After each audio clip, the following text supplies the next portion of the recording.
Ce PSG est différent. Ce PSG est fort. Même contre une équipe qui a très bien joué. Le Paris Saint-Germain est la meilleure équipe du monde. Que s'est-il passé dans ce match? Beaucoup de choses. Des choses discutables et d'autres non. Contrairement au match précédent, certains peuvent dire que le score est sévère et que le PSG est prenable. Mais c'est tout le contraire. Grâce à ce match, on a pu voir d'autres qualités de ce Paris Saint-Germain. Comment peut-on parler de score sévère alors que le deuxième but qui enterre les Bavarois survient à 9 contre 11? Il faut remercier le Bayern. Car même à 9, à 7 ou à moins 10, le PSG a montré qu'il continuera de se battre et qu'il est difficile de le disqualifier. 90 plus 6, temps additionnel. Le PSG joue à 9 et tu vois 5 joueurs parisiens attaquer. Honnêtement, c'est du jamais vu. La logique voudrait qu'à 9, tout le monde se regroupe pour défendre. Il reste 3 minutes. Mais à la fin du match, on voit Dembélé demander à ses coéquipiers de monter et de presser. Plus de 60 matchs. Être allé au bout de toutes les compétitions. La chaleur, la fatigue, le terrain, les deux rouges dans la tête. Et l'équipe ne lâche pas. Presse et va chercher le deuxième but à la 90 plus 6. On parlait d'un Paris Saint-Germain qui craquait mentalement à chaque fois. Remontada. Et là, on a tout l'opposé. Le PSG n'a pas de juste milieu. Les supporters sont passés du tout au tout. Pas de fragilité, pas de fébrilité, juste un mental d'acier. C'est dans les situations comme ça que tu reconnais une grande équipe.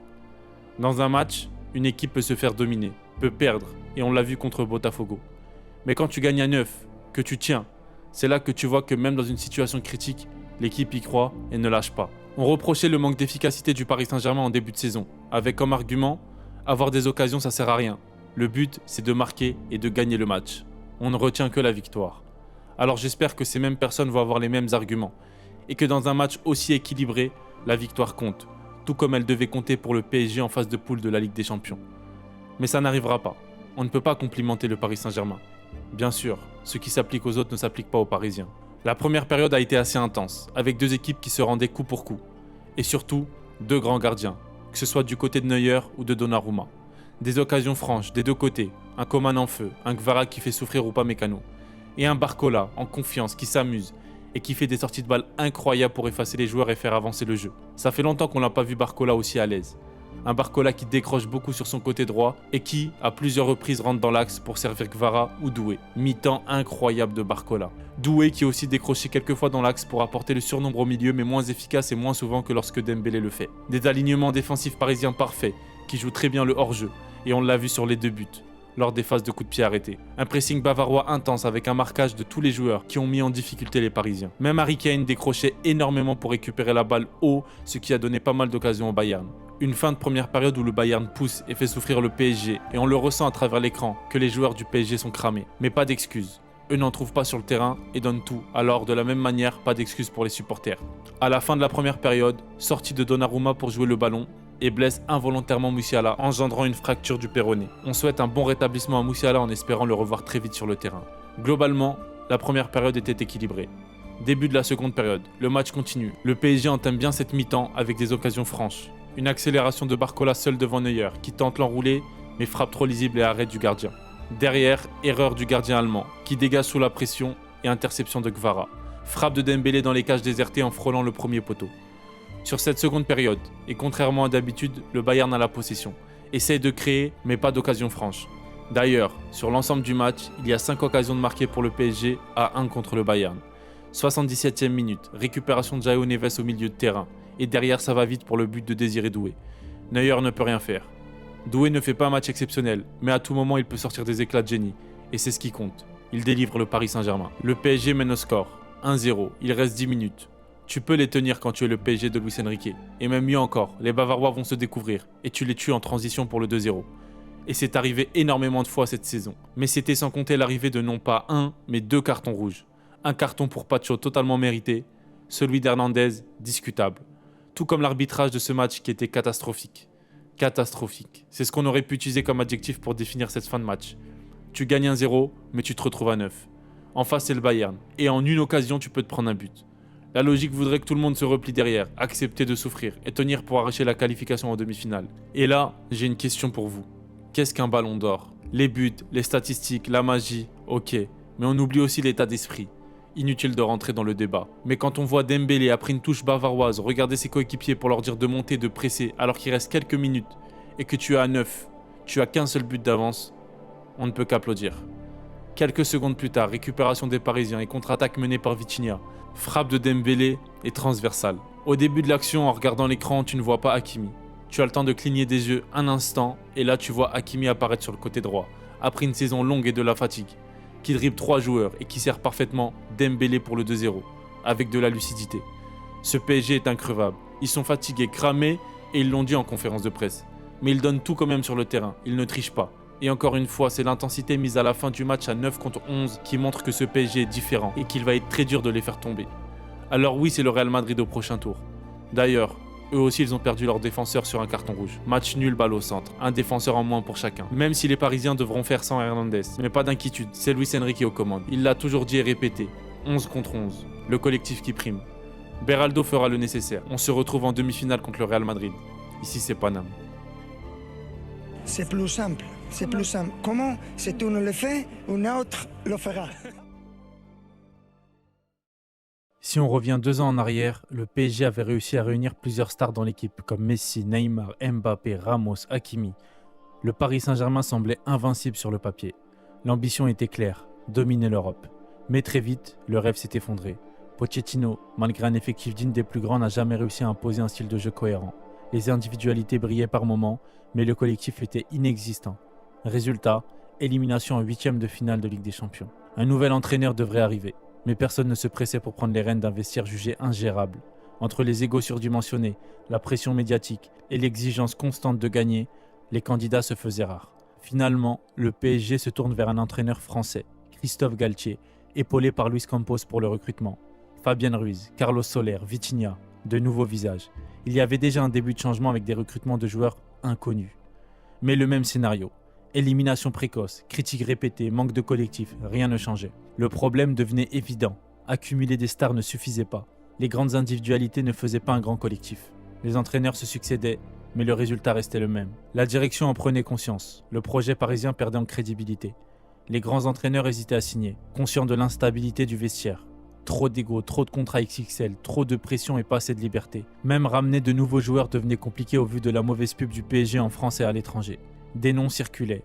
Nagelsmann, Arteta, Mourinho. Mais personne ne pouvait franchir le pas. Finalement, le PSG parvient à convaincre Luis Enrique de rejoindre le projet, mais pas sans condition. L'Espagnol pose ses règles. Contrôle total sur le recrutement, autonomie tactique absolue et un projet basé sur le collectif, pas sur les individualités. Il ne voulait pas d'un vestiaire rempli de stars. Il l'avait dit dans son documentaire.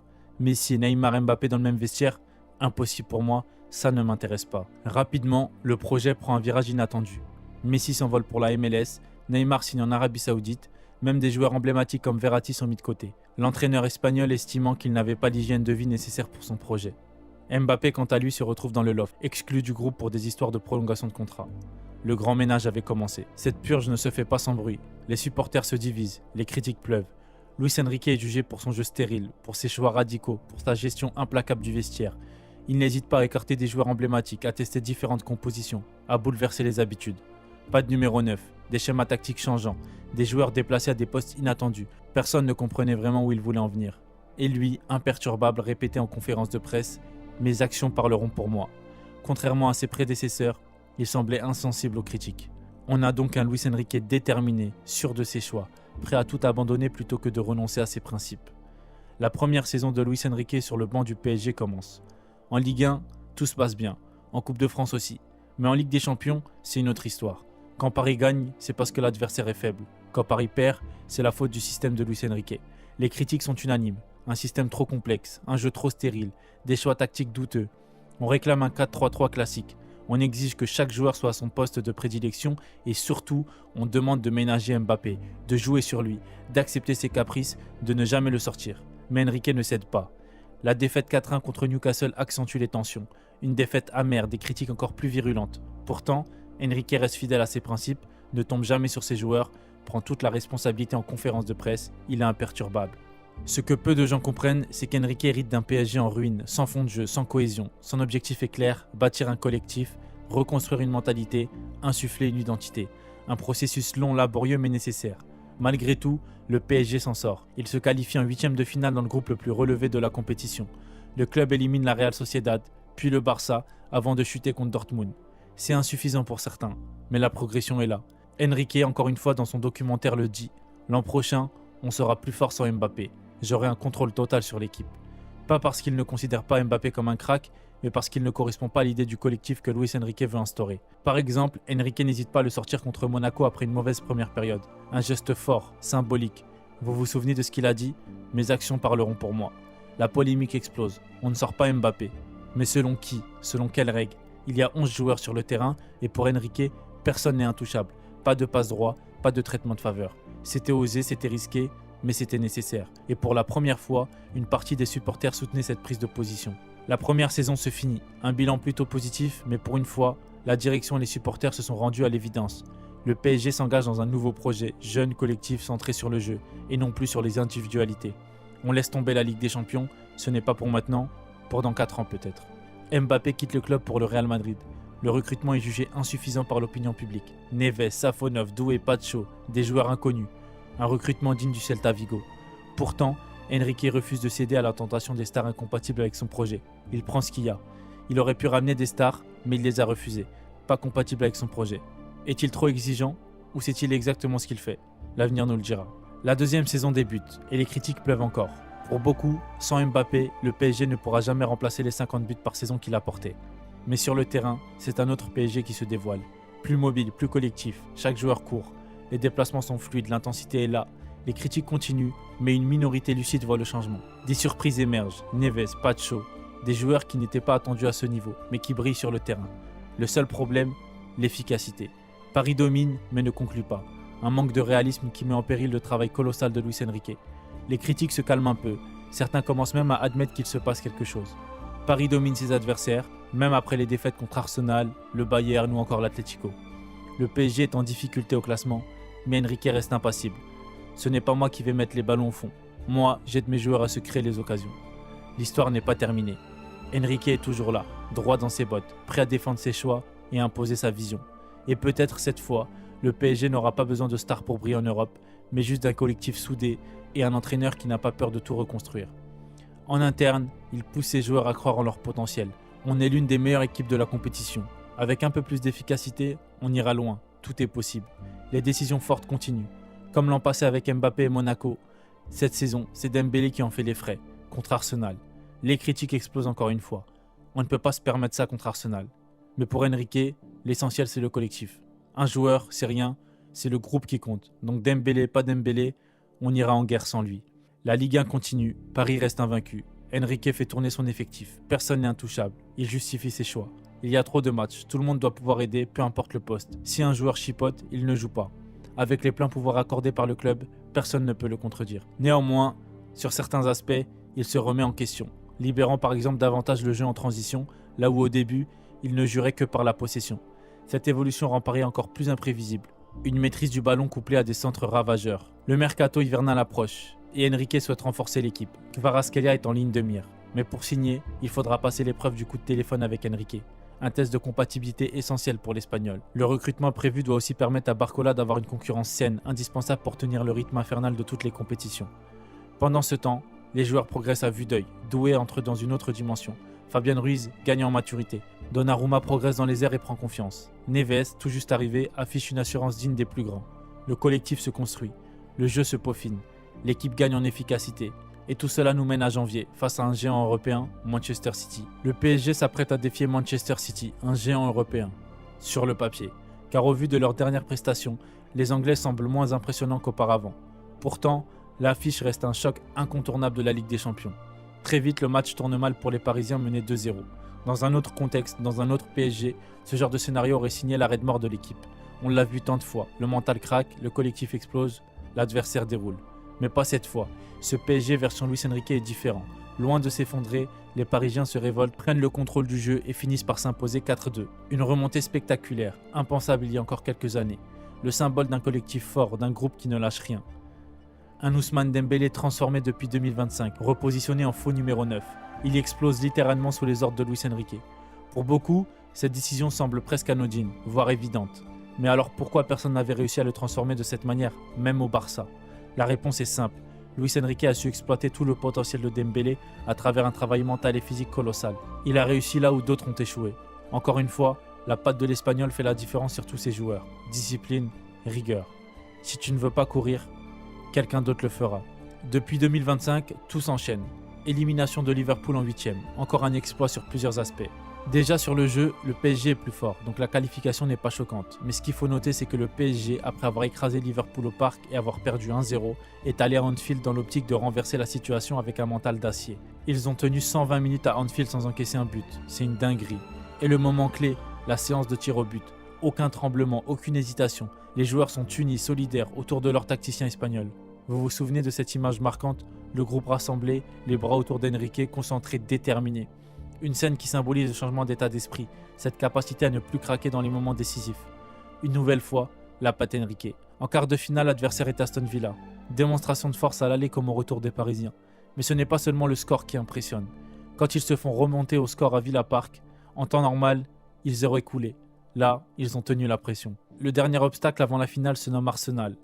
Un déplacement à l'Emirates, mais Paris ne tremble pas. Victoire 1-0, match maîtrisé de bout en bout. Au retour, le Parc des Princes est en feu. Le PSG s'impose à nouveau et valide son billet pour la grande finale. 2 saisons sous l'ère Enrique. Une demi-finale puis une finale. Et à chaque fois, le parcours le plus difficile possible. Pas de chemin facile, pas de petit tirage. Le PSG s'est imposé face aux géants d'Angleterre, au club historique et a montré un visage conquérant. Aujourd'hui, malgré les critiques incessantes, malgré les doutes des débuts, l'équipe de Luis Enrique est devenue l'une des meilleures d'Europe et du monde. Le plus impressionnant, ce n'est pas seulement le jeu, mais le mental, cette capacité à se relever, à ne jamais lâcher. Luis Enrique a tenu tête aux critiques et aux polémiques. Il a imposé sa vision, son projet, même quand tout le monde doutait. Mes actions parleront pour moi, avait-il dit lors de sa première conférence de presse. Aujourd'hui, il n'a jamais été aussi proche de tenir cette promesse. N'oublions pas, il a récupéré un PSG en miettes, un PSG où tout le ménage était à faire. Il a tout changé. Et derrière, le PSG va continuer de progresser. Il a fait passer le Paris Saint-Germain dans une autre dimension, où le club pourra attirer les meilleurs joueurs. Mais cette fois, ça ne sera pas pour l'argent, mais pour le projet sportif, où les joueurs savent que s'ils ne mouillent pas le maillot, ils ne joueront pas. Plus personne critique, ou plutôt personne ne peut critiquer. Il a convaincu tout le monde du football. Il y a 2 saisons, c'était une fraude. J'y fis des idées de génie. Et là, il a un match de la première étoile du PSG. À un match de planter le drapeau du Paris Saint-Germain à Munich. On était dans le train depuis le début. Et heureusement, il y a encore des gens qui regardent les matchs et qui n'écoutent pas ce qui se dit dans les médias. Luis Enrique est supporter parisien. D'ailleurs, pour ceux qui ne l'ont pas vu, la vidéo sans merci de Luis Enrique. Restez branchés pour le prochain épisode. Ici c'est Paname.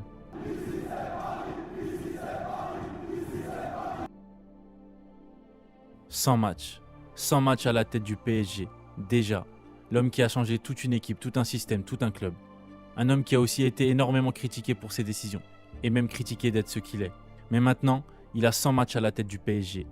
On a dit qu'il se prenait pour un génie, qu'il faisait des tactiques complexes pour rien, et qu'il faut jouer simple parce que le foot c'est simple. Mais lui, il voulait juste des joueurs qui puissent jouer à chaque poste.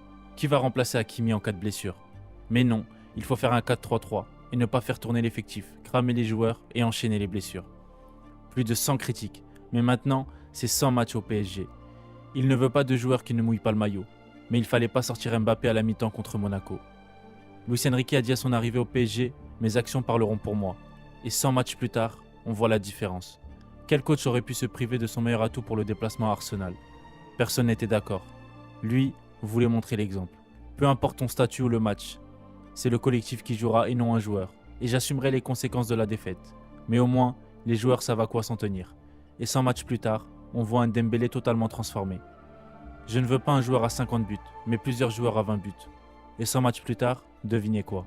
Parmi les entraîneurs qui ont dirigé au moins 50 matchs de C1, Luis Enrique sur sa carrière a le meilleur ratio de taux de victoire, devant Guardiola. Et dans la plupart des défaites, ce n'était même pas mérité. Il a dit c'est pas à lui de mettre les ballons au fond, il doit juste amener son équipe à créer les occasions. 100 matchs à la tête du PSG. Après une année à le critiquer, tout le monde retourne sa veste. 100 matchs. Et sans mauvais jeu de mots, on peut dire que sans Enrique, nous supporters parisiens, on aurait vraiment fini par ne plus rien espérer du PSG sous QSI. On prend du plaisir tout le temps, dans tous les matchs. Les journalistes ne peuvent plus rien dire. Tous les coachs d'Europe ont peur du PSG. Énormément de joueurs maintenant choisissent le PSG par rapport à d'autres clubs d'Europe. On remonte des scores après être mené, sans stress et sans pression. N'ayons pas peur de le dire. 100 matchs. Et Luis Enrique est le meilleur entraîneur de l'histoire du PSG. L'année dernière c'était demi-finale, et cette année c'est finale. 100 matchs, sans drama. 100 matchs, sans star. 100 matchs mais un collectif. Merci Enrique pour le changement. Tu as demandé de rester 100 matchs de plus. Alors on continue l'aventure. Et on veut des victoires par centaines. Allons chercher cette Champions League. Et même dans la défaite, nous, supporters parisiens, on est avec toi. Parce que ce qu'on vit, c'est déjà énorme. Le nouveau PSG vous a prévenu, on va s'installer en Europe pour des années. Luis Enrique est supporter parisien. Merci.